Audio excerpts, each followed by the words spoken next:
आप लोग हम लोगों ने कक्षा 7 की सीरीज़ स्टार्ट की अभी। तो कक्षा 7 की 2 चैप्टर उसके क्वेश्चन आंसर हो चुके हैं। अब हम पढ़ेंगे पार्ट 3 हमारी बदलती पृथ्वी के क्वेश्चन आंसर, क्योंकि हम इसका चैप्टर डिस्कस कर चुके हैं फर्स्ट और सेकंड पार्ट में। क्योंकि ये चैप्टर बहुत बड़ा हो रहा था, इसलिए इसके 2 पार्ट किए हैं। अब हम क्या पढ़ेंगे, आज हम लोग इसके क्वेश्चन आंसर डिस्कस करेंगे। क्वेश्चन आंसर में देखेंगे, क्वेश्चन आंसर है वही मैं टिक द करेक्ट ऑप्शन है, और क्या है ये मैचिंग है, कुछ कारण बताइए हैं, और एक पज़ल दी गई है आपको, और कुछ डायग्राम के थ्रू भी पूछा गया है क्या करना है। तो हम सबसे पहले क्या पढ़ेंगे, क्वेश्चन आंसर स्टार्ट करते हैं। आपने अगर पिछला चैप्टर देखा होगा तो आपको सारी चीज़ें समझ में आ गई होगी, और अच्छे से देखिए तो कोई भी चीज़ याद करने की ज़रूरत नहीं है। देखेंगे कि प्लेटें क्यों घूमती हैं। तो पहले डिस्कस कर चुके हैं कि पृथ्वी के अंदर पिघला हुआ मैग्मा होता है, फिर इसमें गति होती रहती है, इसमें मैग्मा में, और इसी गति के कारण ही प्लेटें सदा क्या होती हैं, धीमी गति से चारों तरफ घूमती रहती हैं। और ये वर्ष में केवल कुछ ही यहाँ पर मिलीमीटर है, मिलीमीटर घूमती हैं। मिलीमीटर मतलब बहुत छोटी यूनिट होती है, इसलिए पता नहीं चलता है। किलोमीटर तो बहुत बड़ी यूनिट हो जाएगी। पृथ्वी क्यों घूमती है, पृथ्वी के क्या होता है, पृथ्वी के अंदर पिघला हुआ मैग्मा होता है। पृथ्वी गोल होती है, सॉरी ये चौकोर बॉक्स लिया है। 1 मिनट, राउंड सर्किल लेते हैं। ओके, तो पृथ्वी के अंदर क्या हो, ये पृथ्वी हो गई। ओके, इसके अंदर क्या होता है, मैग्मा होता है पिघला हुआ। अब ये मैग्मा क्या होता है कि ये मैग्मा गति करता रहता है, और इस गति के कारण ही क्या होती है, ये गति करेंगी तो इसके ऊपर की जो परत है, परत क्या है, प्लेटें इससे बनी होती है, तो ये भी गति करेंगी। इसलिए चारों ऊपर घूमती रहती है। वर्ष में केवल कुछ ही मिलीमीटर, कुछ किलोमीटर नहीं है, कुछ मिलीमीटर ही घूमती है। तो यहाँ फर्स्ट क्वेश्चन यहाँ पे कंप्लीट होता है। नेक्स्ट देखते हैं सेकंड क्वेश्चन क्या है। बहिर्जनित बल एवं अंतर्जनित बल क्या है। बहिर्जनित बल क्या है, तो वह बल जो पृथ्वी की सतह पर पैदा होता है उसे क्या कहते हैं, बहिर्जनित बल। और अंतर्जनित बल क्या होता है, तो जो बल पृथ्वी के आंतरिक भाग में घटित होता है उसे अंतर्जनित बल कहते हैं। ये बल भी आकस्मिक गति से उत्पन्न होते हैं। तो कभी धीमी गति से, आकस्मिक गति से पढ़ा था कि आकस्मिक गति से उत्पन्न होते हैं तो कुछ हानिकारक मतलब विनाशकारी होते हैं, जैसे कि भूकंप आता है, ज्वालामुखी आते हैं, ये आकस्मिक गति के कारण होता है। समझने की कोशिश करते हैं। चैप्टर अगर नहीं देखा है तो, हालांकि चैप्टर देखिए आपको सब कुछ समझ में आ जाएगा, ये सारी चीज़ें पहले पढ़ चुके हैं। सॉरी, हाँ डायग्राम बनाने की कोशिश कर रही हूँ। यहाँ पे ये थोड़ा सर्किल आता नहीं है। We will try our best. Okay, ऐसे ही समझते हैं। मान लीजिए ये बाहर वाली जो रो है ये क्या है, परपटी है। तो ये बोल रहे हैं वह बल जो पृथ्वी की सतह पर पैदा होता है, तो वो बहिर्जनित बल। ये मान ली ये बाहर वाली है, ये पृथ्वी की सतह पर पैदा हो रहा है जो बल, उसे क्या कहेंगे, बहिर्जनित बल। और जो बल पृथ्वी के अंदर पैदा होगा ऐसे आंतरिक भाग में, उसे क्या कहेंगे, आंतरिक बल या अंतर्जनित बल। नेक्स्ट क्वेश्चन देखते हैं। अपर्दन क्या है, तो अपर्दन 3 चीज़ें पढ़ी थी, अपक्षय, अपर्दन और निक्षेपण। उसमें से अपर्दन पूछा गया है। तो धरातल पर जल, पवन, हिम जैसे घटक चट्टानों को क्या है, तोड़ते फोड़ते रहते हैं, और इस चट्टानों के क्षय को ही क्या कहते हैं, अपर्दन होता है। तो 3 चीज़ याद रखना। धरातल पर जो जल होता है, मतलब पानी ले लीजिए, पवन मतलब हवा, हिम मतलब बर्फ़ को, बर्फ़ से समझ लीजिए। तो धरातल पर जो पानी, वायु, हिम मतलब जल, पवन, हिम जैसे घटक क्या होते हैं, चट्टानों को तोड़ते फोड़ते रहते हैं, और चट्टानों को इस क्षय को ही क्या कहते हैं, अपर्दन कहते हैं। ठीक है। नेक्स्ट क्वेश्चन क्या है, बाढ़कृत मैदान का निर्माण कैसे होता है। तो नदी के कार्य क्या क्या है, ये सभी पढ़ लिए थे अपन ने। और नदी में जब बाढ़ आती है, और बाढ़ के बाद जब जहाँ मैदान पे जहाँ जहाँ पानी जाता है, उसी मैदान को क्या कहते हैं, बाढ़कृत मैदान। और ये नेक्स्ट एक और क्वेश्चन है कि उपजाऊ क्यों होता है, तो ये भी देखेंगे। क्या होता है कि नदी कभी कभी अपने तटों के बाहर होकर बहने लगती है। जैसे नदी तट, जहाँ हमेशा नदी बहती है वो नदी के क्या होते हैं, तट रहते हैं। तो जब तट के बाहर बहने लगती है तो इससे निकटवर्ती क्षेत्रों में बाढ़ के कारण नदी के समीप वाले क्षेत्रों में क्या होता है, बारीक मिट्टी तथा अन्य पदार्थ निक्षेपित हो जाते हैं। इन्हें अवसाद कहते हैं। और जो ये पदार्थ निक्षेपित होते हैं उन्हें क्या कहते हैं, अवसाद कहते हैं। इसी अवसाद से बाढ़ग्रस्त मैदान का निर्माण होता है। ऐसे मैदान समतल और उपजाऊ होते हैं। बाढ़ग्रस्त मैदान का निर्माण कैसे होता है, तो सिंपल लैंग्वेज में अगर समझें तो नदी जब अपने तटों से बाहर बहती है तो बाढ़ आ जाती है। तो जो निकटवर्ती क्षेत्र होते हैं वहीं पर क्या, बाढ़ग्रस्त मैदान का निर्माण करती है। जहाँ पे बाढ़ आई है वहीं पे तो ये बाढ़ग्रस्त मैदान का निर्माण करेगी। तो सिंपल लैंग्वेज में लिख सकते हैं कि नदी जब अपने तटों के बाहर बहने लगती है, निकटवर्ती क्षेत्रों में बाढ़ के कारण क्या होती है, बारीक मिट्टी निक्षेपित हो जाती है और जिससे बाढ़ग्रस्त मैदान का निर्माण होता है। नेक्स्ट देखते हैं। नेक्स्ट है बालू टिब्बा क्या है। तो रेगिस्तान में पवन क्या करती है, अपने साथ एक स्थान से दूसरे स्थान पर बहुत सी रेत उड़ा कर ले जाती है और पवन की गति कम होने पर यह रेत किसी स्थान पर जमा हो जाती है और एक छोटी सी पहाड़ी बना देती है। इस पहाड़ी को ही क्या कहते हैं, बालू टिब्बा कहते हैं। फिर से मैं बोल रही हूँ कि अगर आपने चैप्टर पढ़ा है तो मैंने बहुत ही अच्छे से समझाया है। और पवन द्वारा क्या क्या निर्माण कार्य किए जाते हैं वो भी बताए हैं। तो इनमें से एक छत्रक सैल है और दूसरा बालू टिब्बा। बालू टिब्बा क्या होता है कि रेगिस्तान में जब पवन चलती है तो पवन क्या करती है, अपने साथ रेत को उड़ाकर ले जाती है। और पवन की गति कम होती है तो क्या करती है, जैसे हवा चली, आपने देखा होगा अपने साथ मिट्टी, कभी कभी जब बहुत तेज़ हवा चलती है तो मिट्टी ले जाती है। उसी प्रकार रेगिस्तान में जब हम हवा चलती है तो क्या करती है, वो रेत को अपने साथ ले जाती है। और वहाँ अगर जैसे गति कम है हवा की, मतलब पवन की गति कम होने पर क्या होती है, जहाँ गति कम हो गई तो वहीं पर रेत को क्या कर देती है, जमा कर देती है, मतलब रेत को छोड़ देती है नीचे। और जहाँ पर छोड़ेगी, जहाँ पर जमा करेगी, वहाँ पे एक पहाड़ी का निर्माण होता है। इसी पहाड़ी को क्या कहते हैं, बालू टिब्बा कहते हैं। समुद्री पुलिन का निर्माण कैसे होता, नेक्स्ट क्वेश्चन है, समुद्री पुलिन का निर्माण कैसे होता है। समुद्री पुलिन का निर्माण समुद्र द्वारा होता है। पुलिन क्या होता है, तट, जैसे बीच बोलते हैं ना अपन लोग, बीच घूमने जा रहे हैं समुद्र का, तो वही है। तो समुद्री तरंगे किनारों पर क्या कर देती हैं, अवसाद जमा करती रहती हैं। यही अवसाद समुद्री पुलिन का निर्माण करते हैं। तो क्या होता है कि जैसे अब समुद्री तरंगे जो लहरें उठती हैं तो लहर अपने साथ क्या करती है, अवसाद जमा कर देती है। और यही अवसाद क्या करते हैं, तो समुद्री पुलिन का निर्माण करते हैं। चाप झील क्या है, तो चाप झील का निर्माण पढ़ा था, नदी के कारण होता है।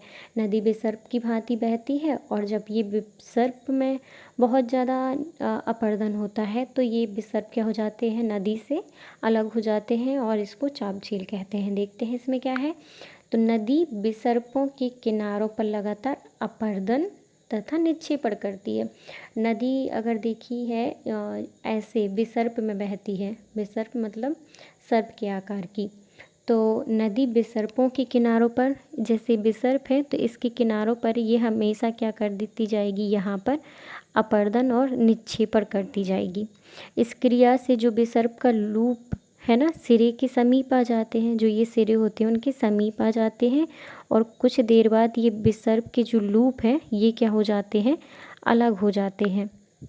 ये जो लूप है ये अलग हो जाते हैं, ऐसे कट जाते हैं, ठीक है, नदी से अलग हो जाते हैं और अलग झील बना लेते हैं। इस झील को ही क्या कहते हैं, चाप झील कहते हैं। जब ये सोचिए, ये वाला जो क्षेत्र है ये वाला अलग हो गया, थोड़ी दूर पर स्थित होगा, यहीं पर पानी भर गया तो ये क्या कर लेंगे, एक झील का निर्माण कर लेंगे। इसी को ही क्या कहते हैं, चाप झील कहते हैं। क्वेश्चन कंप्लीट होते हैं। नेक्स्ट क्या है, कारण बताइए। तो कुछ सेल छत्रक के आकार के होते हैं। छत्रक का मतलब छाता भी होता है और ये पवन का कार्य है, जो पढ़ा था। रेगिस्तान में क्या होता है कि रेगिस्तान में जैसे कोई भी चट्टान लीजिए, तो चट्टान पहले तो समझिए ऐसी थी, एक एग्ज़ाम्पल के तौर पे। और फिर क्या कहते हैं कि नीचे से हवा पवन आती है तो ये वाला जो क्षेत्र है यहाँ पर तो इसको हास कर देती है, मतलब कि, और ऊपर के क्षेत्र को हास नहीं कर पाती है। तो ये किस तरीके से निर्माण करती है छत्रक सेल का, ये नीचे से अपर्दन कर देती है और ऊपर इस टाइप का ये छत्ते जैसा आकार होता है, इसलिए क्या कहते हैं छत्रक सेल। तो कुछ सेल छत्रक के आकार के होते हैं। देखते हैं क्या लिखा है इसमें। बहती हुई पवन में रेत के कण निचले भाग अर्थात पृथ्वी की सतह के साथ उड़ते हैं। जो कण होते हैं वायु के साथ उड़ते हैं। ये कण रास्ते में आने वाली जो चट्टान है उसका क्या करते हैं अपर्दन। ये जो इस क्षेत्र का ऐसा था इसका क्या कर दिया है, कणों ने अपर्दन कर दिया है, इसका अपर्दन करते हैं। इसलिए पवन के रास्ते में आने वाली सेल के निचले भाग का अपर्दन ज़्यादा होता है और सेल छतरी के आकार की होती है, इसलिए इसे छत्रक सेल कहते हैं। जैसे यहाँ पर ये पूरा क्या था, 1 मिनट 1 मिनट, ये समझ लीजिए आपका ये पूरी सेल थी। सेल के अब निचले भाग में क्या हुआ, जो कण आए कणों ने क्या किया अपर्दन किया। तो यहाँ पर ये क्या हुआ, संकीर्ण क्षेत्र हुआ और यहाँ पर क्षेत्र उतना ही रहा। तो इसने क्या किया, एक छत्रक सेल का निर्माण किया। इसीलिए ये कैसी होती है, छत्ते के आकार की होती है पवन के अपर्दन के कारण। अब बाढ़कृत मैदान उपजाऊ होते हैं, तो हाँ होते हैं, क्योंकि बाढ़ के द्वारा जो मिट्टी लाई जाती है महीन मिट्टी वो बहुत ही उपजाऊ होती है। तो बाढ़ के कारण नदी के तटवर्ती भागों में महीन मिट्टी एवं अन्य पदार्थों का क्या हो जाता है, निक्षेपण हो जाता है। इन्हीं को क्या कहते हैं, अवसाद कहते हैं।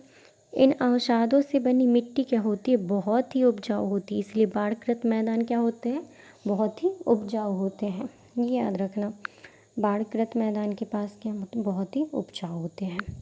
अब समुद्री गुफा स्टैक के रूप में परिवर्तित हो जाती है। आपने जो समुद्र के द्वारा निर्मित कार्य देखे होंगे तो पहले देखा था समुद्री गुफा का निर्माण होता है, समुद्री मेहराब बनाती है और फिर बाद में स्टैक के रूप में परिवर्तित हो जाती है। पहले एक गुफा बनती है, फिर उसके बाद गुफा जब और ज़्यादा अपर्दित हो जाती है तो केवल एक मेहराब बचती है। उसके बाद केवल एक दीवार बचती है, जिसे क्या कहते हैं, स्टैक कहते हैं।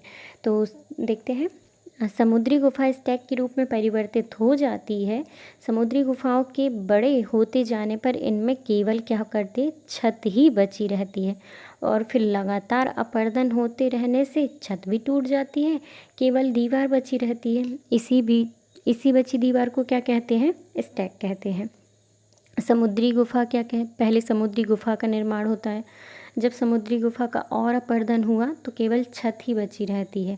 फिर जब ये छत भी टूट जाती है तो क्या बचती है, केवल एक दीवार, जिसे क्या कहते हैं, जिसे स्टैक कहते हैं। अब भूकंप के दौरान इमारतें गिरती हैं। एग्जाम्पल देखा था, एक बर्तन लिया था, पतीली बोलते हैं, बीकर बोल दो, तपेली बोल दो, कुछ भी बोल दो। तो उसमें क्या रखा था, एक ढक्कन ढक दिया था और उसके ऊपर कुछ मोती, चम्मच, ये सारी चीज़ें रखी थी। फिर देखा था कि जैसे ही उबाल आती है वैसे ही, जैसे पृथ्वी के मैग्मा हमेशा ही गति करते रहता है और मैग्मा में कभी कभी क्रियाएं होती हैं, आकस्मिक गति होती है। तो क्या होता है, जैसे उबाल आती है वैसे ही क्या चम्मच में आवाज़ करने लगती है और मोती गिर जाती हैं। उसी प्रकार क्या होता है, जब भूकंप आता है तो मतलब कि स्थल मंडलीय जो प्लेटें हैं उनमें थोड़ी सी हलचल हो जाती है, आकस्मिक हलचल हो गई। तो उसी प्रकार जिस तरह मोती गिरा ना, उसी प्रकार जो भी पृथ्वी की प्लेट के ऊपर रहेगा, इमारतें रहेंगी, कुछ भी रहेगा तो वो भी गिरेगी। इसे देखते हैं। तो भूकंप के दौरान इमारतें गिरती हैं, क्यों? क्योंकि भूकंप के समय भूकंपीय तरंगें केंद्र से बाहर की ओर गमन करती हैं। इन तरंगों के कंपन से इमारतें कांपने लगती हैं और गिरने लगती हैं। एग्जाम्पल याद रखना, ज़्यादा सटीक बैठेगा वो। नेक्स्ट क्या है, क्रियाकलाप। नीचे दिए गए चित्रों को देखें, यह नदी द्वारा निर्मित स्थलाकृतियाँ हैं। इन्हें पहचानिए तथा बताइए कि ये नदी के अपर्दन, क्या ये नदी अपर्दन, निक्षेपण अथवा दोनों के परिणाम हैं। ये यहाँ पर कुछ स्थलाकृति दी गई हैं, इनको बताना है कि कौन सी स्थलाकृति है और इनका किस प्रकार निर्माण हुआ है, अपर्दन से, निक्षेपण से या फिर दोनों से। तो पहला क्या दिख रहा है आपको, पहला जलप्रपात है। दूसरा क्या है, नदी द्वारा ये क्या है, विसर्प का निर्माण किया गया है। तीसरा क्या है, तीसरा है बाढ़कृत मैदान। तो चैप्टर पढ़ा था तो देखा था, पहला चित्र जो है वो क्या है, ये जलप्रपात का चित्र है। ठीक है, यहाँ पर जलप्रपात लिखेंगे। ये किस क्रिया द्वारा होता है, तो ये होता है पत्थर जो सैल होती हैं उनके अपर्दन के द्वारा होता है। अपर्दन के द्वारा क्या होता है, जलप्रपात का निर्माण होता है। दूसरा क्या है, दूसरा चित्र नदी विसर्प है। नदी विसर्प का निर्माण कैसे होता है, तो अपर्दन के साथ साथ निक्षेपण भी होता है। नदी विसर्प है ये, नदी विसर्प में क्या होता है, अपर्दन भी और प्लस निक्षेपण दोनों चीज़ें होती हैं। और जलप्रपात में क्या होता है, तो यहाँ केवल अपर्दन होता है जलप्रपात में। और नेक्स्ट देखेंगे बाढ़कृत मैदान। तो आप लोग ध्यान कीजिए, अभी पढ़ा है बाढ़कृत मैदान। बाढ़कृत मैदान में क्या होता है, ये सारी जो प्रक्रियाएं होती हैं ये याद रखनी पड़ती हैं। अपर्दन हो रहा है, निक्षेपण हो रहा है, क्या हो रहा है। बाढ़कृत मैदान क्या होते हैं, ये देखिए यहाँ पर अन्य पदार्थों के निक्षेपण से होता है। याद रखिएगा, बाढ़ के कारण नदी के तटवर्ती भागों में महीन मिट्टी एवं अन्य पदार्थों का क्या होता है, निक्षेपण होता है। इन्हीं को क्या कहते हैं, अवसाद कहते हैं। निक्षेपण क्या होता है, जैसे अपर्दन हो गया, जैसे अपर्दन में क्या होता है, चट्टानें टूट जाती हैं टुकड़ों में, तो वही जो टुकड़े एक स्थान से दूसरे स्थान तक स्थानांतरण ही क्या कहलाता है, निक्षेपण कहलाता है। बाढ़कृत मैदान में क्या हो रहा है, पदार्थों का निक्षेपण हो रहा है, इसीलिए कौन सी प्रक्रिया है यहाँ पर, निक्षेपण प्रक्रिया। नेक्स्ट देखते हैं, नेक्स्ट क्या है, सॉरी, नेक्स्ट वो अपन टिक द करेक्ट ऑप्शन करेंगे। उसके बाद ये देखते हैं, सेकंड है सही उत्तर चिन्हित कीजिए। इनमें से कौन सी समुद्री तरंग की विशेषता नहीं है। क्वेश्चन हमेशा ध्यान से पढ़िए, नहीं है तो नहीं, नहीं है को अंडरलाइन कीजिए। तो समुद्री तरंग की विशेषता क्या सैल है, नहीं हो सकती। समुद्री तरंग का चट्टान से क्या संबंध है, तो नहीं है। जबकि समुद्री तरंग किनारे का निर्माण करती है और समुद्री गुफा भी बनाती है। पहले तो इसका हो जाएगा सैल। हिमनद की निक्षेपण विशेषता है, तो हिमनद क्या बाढ़कृत मैदान का निर्माण करता है, नहीं। बाढ़कृत मैदान नदियों द्वारा। पुलिन का निर्माण किसके द्वारा होता है, तो समुद्र, समुद्र के किनारे क्या होता है, बीच, बीच को ही कहते हैं पुलिन। हिमनद की निक्षेपण विशेषता क्या है, हिमोड़। जिस तरह नदी क्या कहलाती है अपने साथ, जलोढ़, तो हिमनद कहलाता है हिमोड़। क्या है, पृथ्वी की आकस्मिक गतियों के कारण कौन सी घटना होती है, तो ज्वालामुखी होती है, हाँ होती है। बलन होता है क्या, बलन नहीं होता है। बाढ़कृत मैदान नदियों की विशेषता है। आकस्मिक गतियों से ज्वालामुखी और भूकंप आते हैं। छत्रक सैल पाई जाती हैं तो रेगिस्तान में ही पाई जाती है, पवनों द्वारा निर्माण होता है और इसका डिज़ाइन क्या होता है, तो छत्ते के आकार के होता है। और चाप झील पढ़ते हैं, चाप झील यहाँ पाई जाती है तो हिमनद में, नहीं। चाप झील कहाँ पाई जाती है, नदी घाटी में। चाप झील नदी घाटी में। विसर्प के बाद जब विसर्प से एक अलग हो जाता है तो चाप झील का निर्माण करता है। नेक्स्ट क्या है, मैचिंग देखते हैं। नीचे स्तंभों को मिलाकर सही जोड़े बनाएं। हिमनद से क्या समुद्री तट का निर्माण होता है, हिमनद से समुद्री तट का निर्माण होता है, नहीं। समुद्री तट का निर्माण समुद्र से होता है। छत्रक सैल का निर्माण हिमनद से होता है क्या, नहीं। छत्रक सैल का निर्माण